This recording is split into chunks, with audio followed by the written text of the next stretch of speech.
Adam Pessoni's success story: irrational fear of failure, an irrational belief in success. Adam Pessoni's path to a $1 billion exit: irrational fear of failure, an irrational belief in success. In 1995, 19-year-old Adam Pessoni left college and moved to Los Angeles to launch a web design startup, Nation. Full of what he calls naive optimism and the belief that nothing was impossible, Pessoni threw his life into the business, working 100-hour weeks. The company reached 30 employees and $2 million in sales, designing websites for startups and big-name clients such as Honda and Sony. But after the dot-com bubble burst, many of Nation's clients either went out of business or cut back on innovation spending. Pessoni had to shut down the company. Closing Nation was devastating, Pessoni says today. It felt like the loss of a family member and sent most of us into a depression that took some time to get out of. Confidence had played an important role in spurring Pessoni to launch Nation. He says having confidence in a company's mission is critical for a founder. It's impossible to get through the trials and tribulations of a startup without it. But after Nation, he became more skeptical of his outlook for success. This combination of confidence and doubt led him, 11 years later, to carry Yammer, a company he co-founded and helped lead, to a $1.2 billion exit. Pessoni was born on Long Island and moved to Phoenix when he was 4. He dropped out of high school in his junior year, after he felt that he wasn't learning, and enrolled directly in Scottsdale College. During his first year there, he decided he wanted to start a business. After launching a few short-lived ventures, including a real estate website, he started Nation.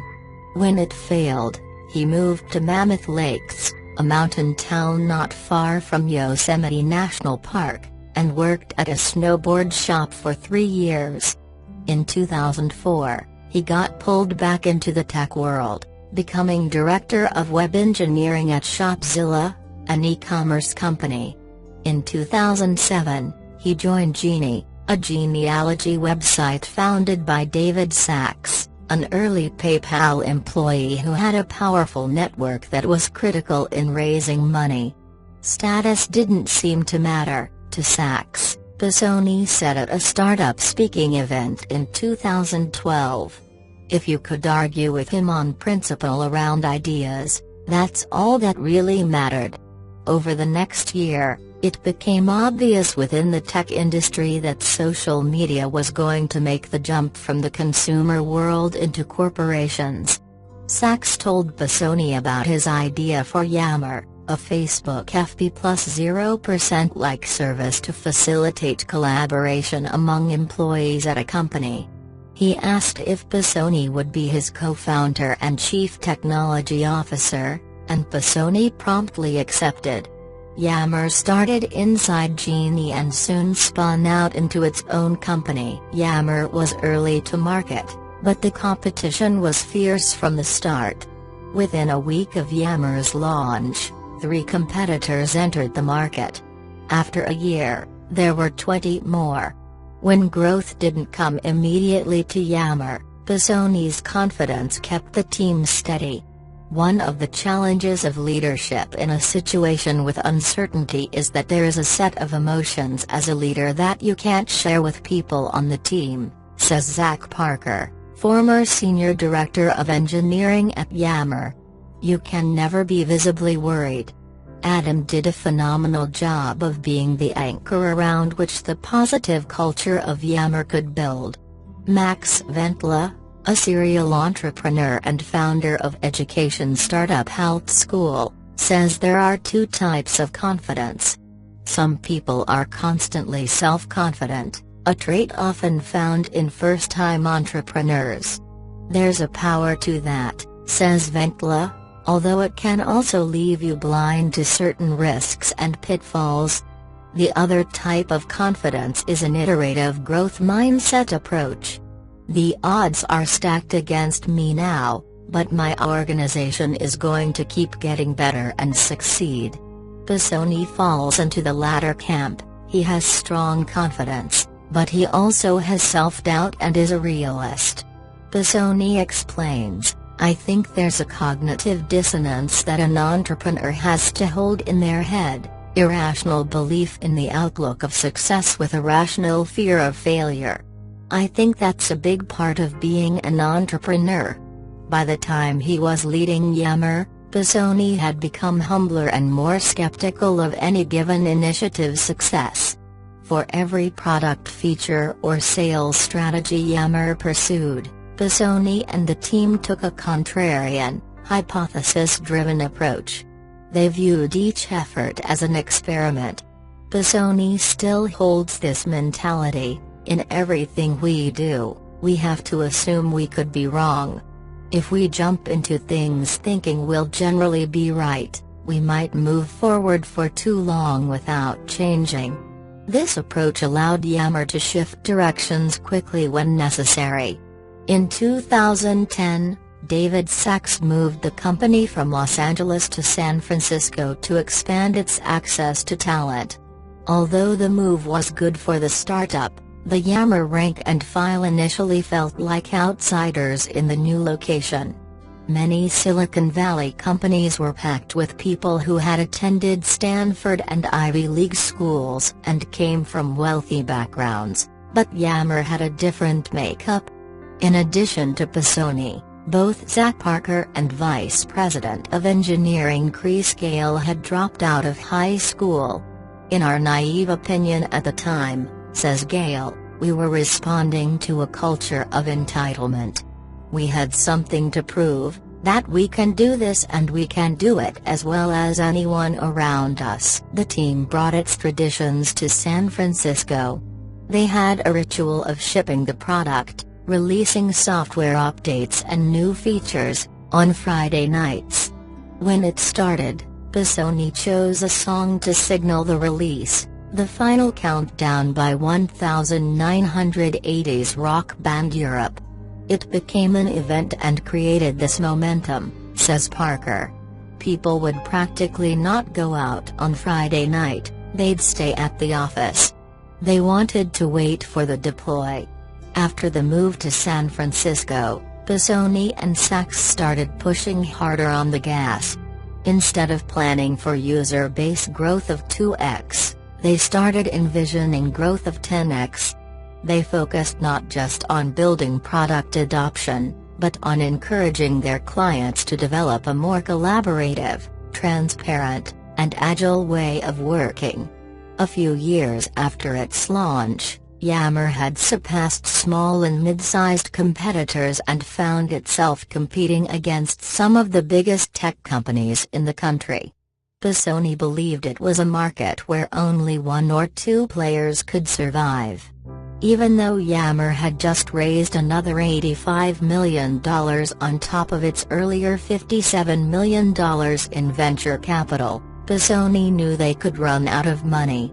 Salesforce and Microsoft MSFT plus 1.25% had their eyes on Yammer and had much more money and reach. About every 6 months, a large company would approach Yammer to discuss acquiring it. When Microsoft came calling, Pessoni and Sachs didn't take the company seriously. But it gave a convincing argument about how it cared about Yammer's mission. So Pessoni, Sachs, and Yammer CFO Mark Way agreed to talk. Pessoni says the motivation to consider selling was a combination of fear of failure and a belief that Microsoft could accelerate Yammer's progress. Yammer's business wasn't profitable, but given its trajectory, Pessoni thought it was financially sustainable. His larger fear was that the market was changing, and once a bigger company such as Microsoft entered, Yammer could have been squeezed out. It was more like, let's start talking to them, go through the motions, see how it feels when we try it on, if we like them, Pessoni says. And then one day you sort of are committed to it. and realize it could happen. Microsoft offered to buy Yammer for $1.2 billion, a huge premium for a 4-year-old startup that had 2011 sales of maybe $25 million, around 250 employees, and no profits. It seemed on some level too good to be true, says Pessoni. But by mid-2012, Microsoft and Yammer had agreed to the deal, and all that remained were signatures. Pessoni was in New York to give a talk, and before he got on a plane back to California, Sachs called and told him to postpone his flight. The deal was almost ready to close, and Sachs needed Pessoni to be available at a moment's notice to sign. Pessoni told his hotel he needed to stay another night. They didn't have a regular room available, but they were doing business with Yammer and wanted to please Pessoni, so they gave him a $5,000 per night suite. A day passed, and the paperwork wasn't ready. The hotel moved Pessoni to an even bigger suite that had an enormous deck, where Pessoni waited as the evening wore on. Around 3:00 a.m., he told the hotel he needed one more night.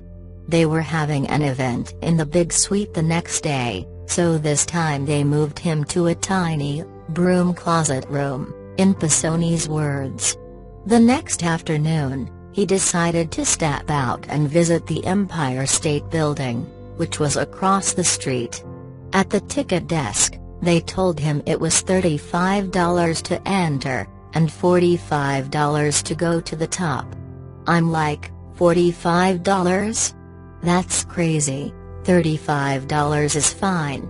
Which is funny, because we were about to close this billion-dollar deal, he says. He was online to go in when Sachs called him and said it was time. Pessoni went back to the hotel and faxed a signed copy of the paperwork. Shortly after, he received an email with Microsoft CEO Steve Ballmer's signature. So I was just sitting alone in this little hotel room, and the deal had been done. I opened the mini fridge, and there was a little bottle of Johnny Black. I poured myself a little glass, and I toasted, and then I took a drink. Back on the West Coast, Sachs invited several of the founding team members to his house for dinner, including Chris Gale and Zach Parker. They were all sitting down at his dining table when Sachs broke the news. Despite the big payday to come, no one's first response was elation. They had become extremely attached to the company. And they had not yet proved that they could build a successful, sustainable business. No one at the table wanted to do it, says Parker today. Gale has a similar account. It was heartbreaking at the time. We were so invested in the Yammer vision and we believed in what we were going to achieve long-term so deeply that we were all pretty bummed. I think my first words to Adam were something like, "So this is it?" But Pessoni's reaction was different.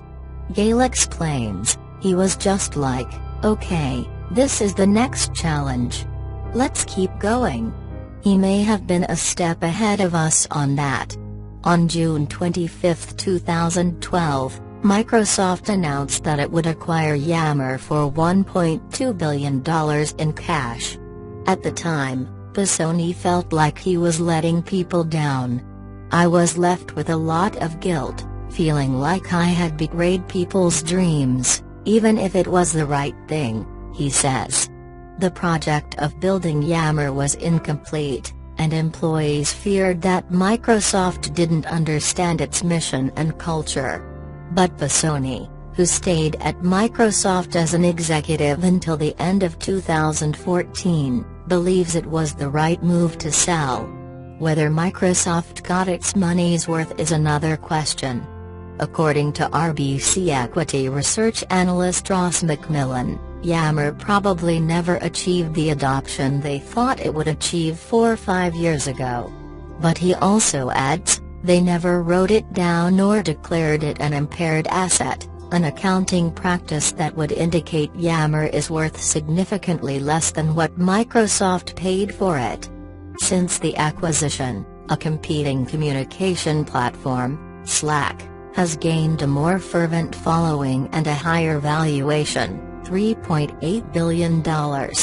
Nonetheless, Pessoni still believes Yammer was a good buy for Microsoft. He says the user base is still growing, although that growth has likely slowed as the tech giant focuses more on integrating Yammer features into other Microsoft products.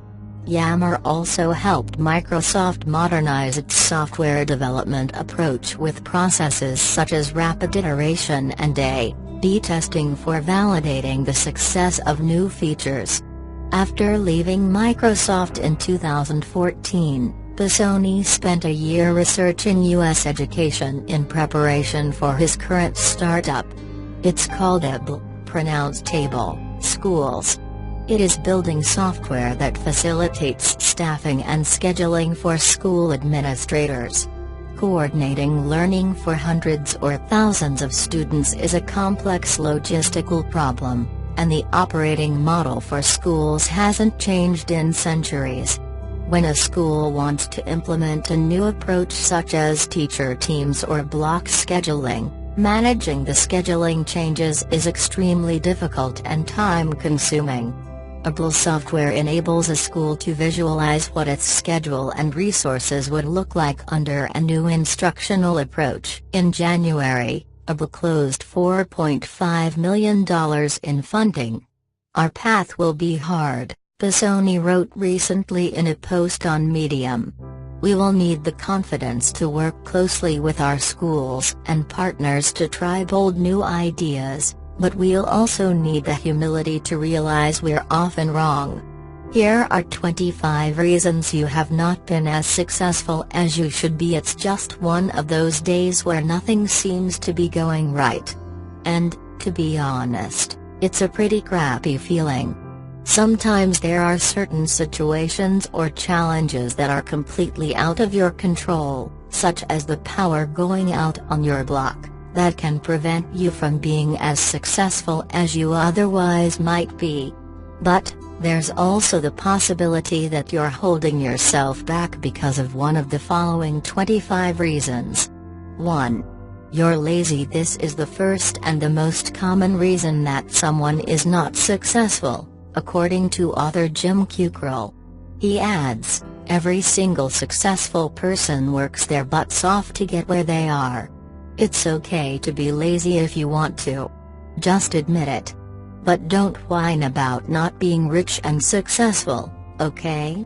2. You keep asking why not me? Speaking of complaining, stop wasting your time asking why other people are successful and you're not. In most cases it wasn't because they have inherited wealth or won the lottery. Every person in this world has either gone through, is going through now, or will get their chance for struggles. Everyone get to take their turn at hardship. Maybe it's your turn. Instead of complaining, make a positive change that will help you pull out of your slump and find success. 3. You get stuck in your head. You'll notice that there's a common theme with successful people. They act on their dreams. Instead of only dreaming and overanalyzing everything that could go wrong, they start on the dream, they start laying the groundwork.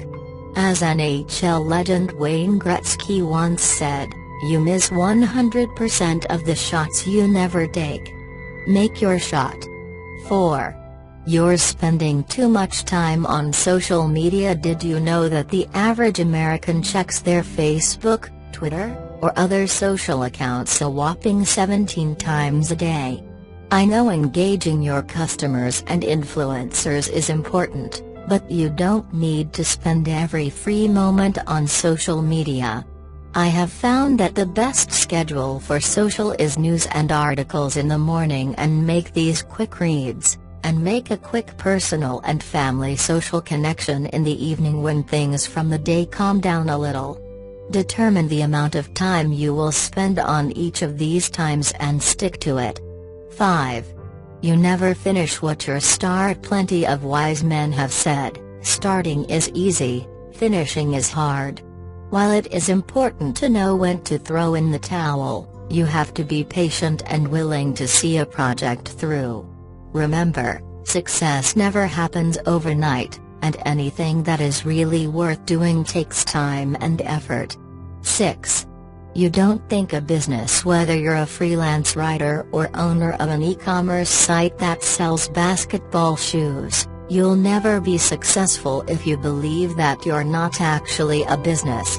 If you're relying on this income, then it's a real business and you need to start treating it like you would any other 9-to-5 job. 7. You don't believe in yourself. If you don't believe in yourself, then are you willing to make any serious attempts? Even if it's celebrating a small victory, like getting the contact information of a potential client, you need to find ways that will give your confidence a boost. Don't run yourself down to others or even to yourself. It usually takes effort and doing the hard work that give actual better self-esteem. 8. You feel entitled. You're not owed anything. If you want something badly, you're going to have to go out there and earn it. Believing you are entitled slows you down and causes you to be waiting to see if something great will happen for you. Make it happen. 9. You obsess over things that aren't important. I'm not saying that you shouldn't have any other hobbies or interests outside of work, but when you're more concerned about whether or not Beyoncé's Lemonade will be available to stream on iTunes, as opposed to following up with a lead that has the potential to make some cash, then that's a problem. 10. You stay in your comfort zone. Your comfort zone is a place where you feel safe and assured. While that comfort zone is needed from time to time, staying in your comfort zone ultimately leads to stagnation and sometimes it can lead to fear. You'll never be able to grow and develop if you stay in one place. 11. You're not as productive as you could be. Just because you're working 8 or more hours a day doesn't mean that you're actually productive. Between distractions, breaks, and spending too much time on one task, you may actually only be working a couple hours a day.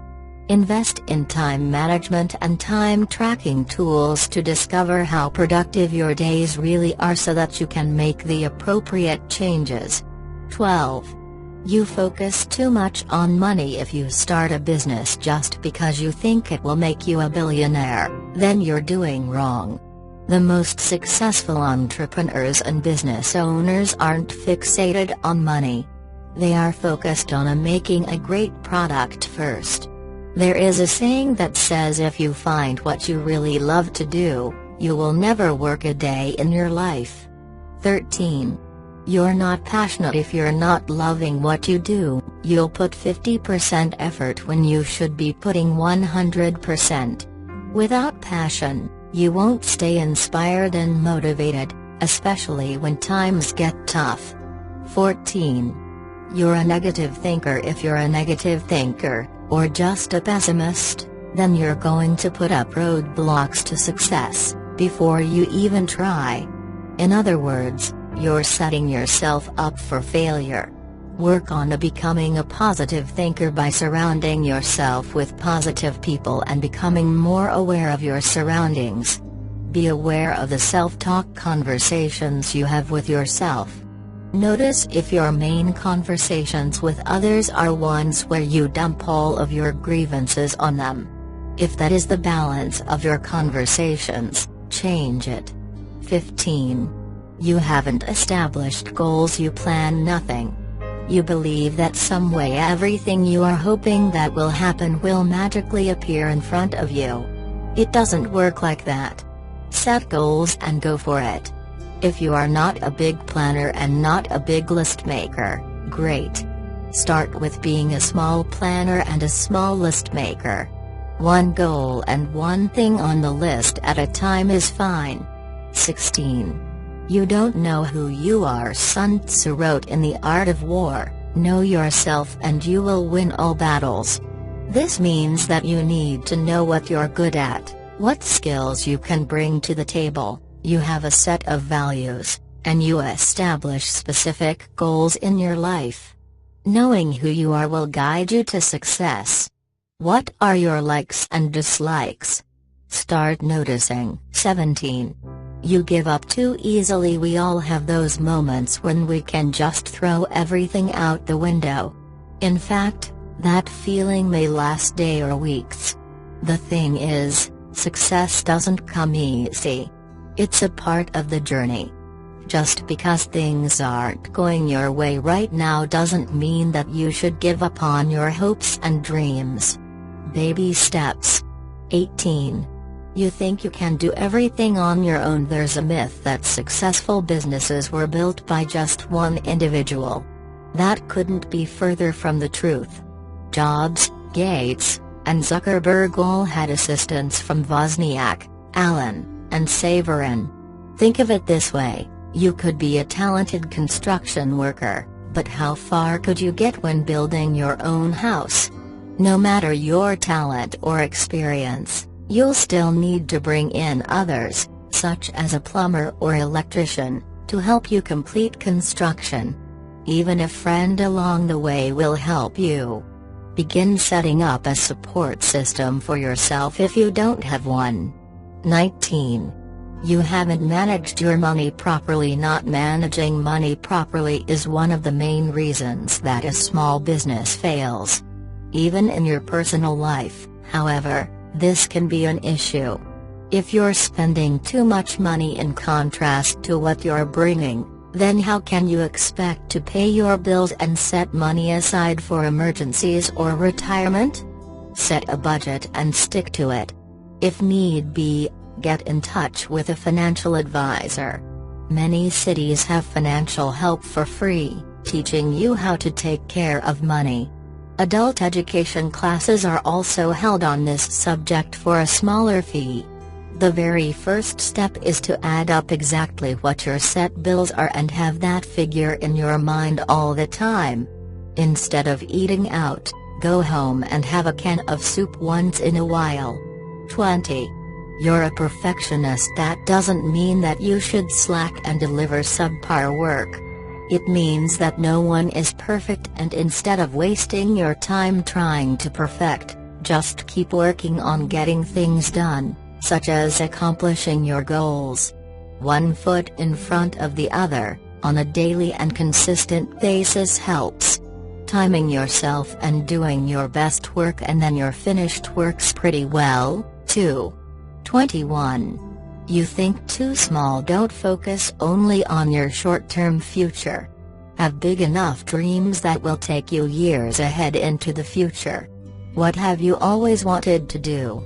If you have always wanted to play the violin and you are 45 years old, you probably better get started. 23. You aren't constantly learning. Successful individuals are always looking for ways to enhance their lives by learning new information or skills. Whether it's reading a book or participating in a webinar, don't pass up any opportunities that can help you grow as a person. One of the best ways I have found to keep learning is to be interested in things that others are doing. Everyone is an expert at something.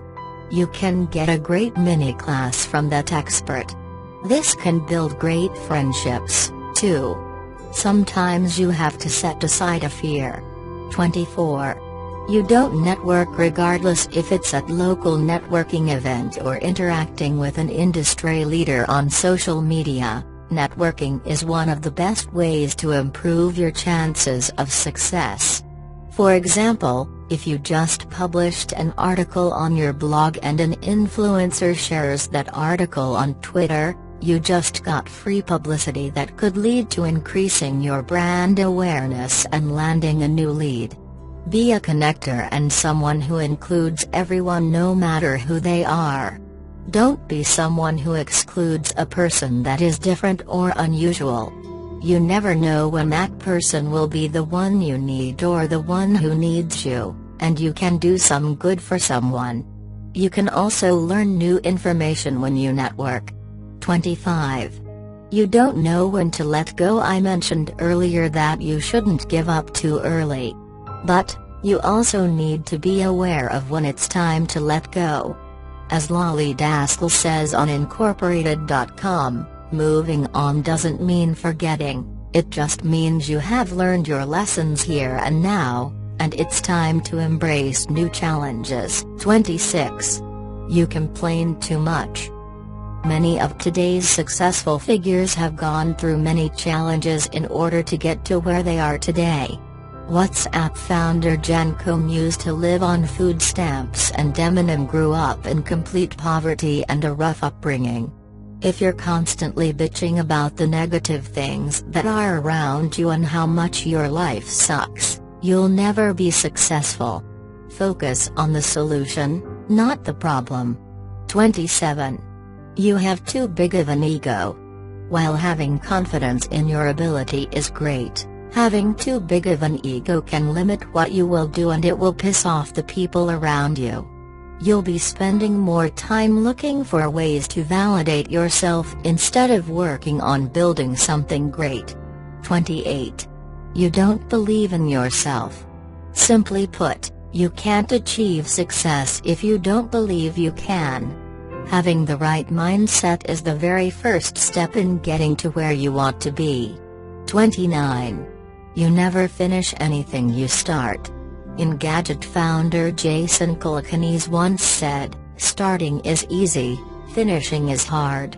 While it's important to know when to quit, you'll never know how you would have done if you never finish anything you start. In other words, don't give up so easily. 30. You are too focused on the money. If you start a company with the sole mindset to just make money, you might have a hard time surviving in the long run. The thriving entrepreneurs of today focused purely on building a great product before the money. If Mark Zuckerberg focused too much on monetizing Facebook early on, chances are he wouldn't have been able to grow it to what it is today. The bottom line is this: you can't sell a shitty product, so you must first make building the product your number one priority. 31. You are not focused enough on the money. While companies today are getting acquired for billions of dollars without any revenue, it's important to realize that these situations are rare. The amount of startups that launch and fail every year are enormous. In the end, a business survives because it makes money, so you need to make sure you have a solid monetization strategy once you perfect your product. 32.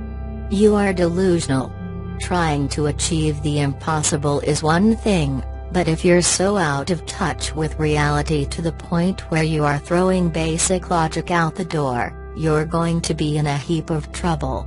Listen to others, get feedback, and make sure everything you're doing makes logical sense before acting. Below is a perfect example of a delusional business owner. 33. You think you can do it all yourself.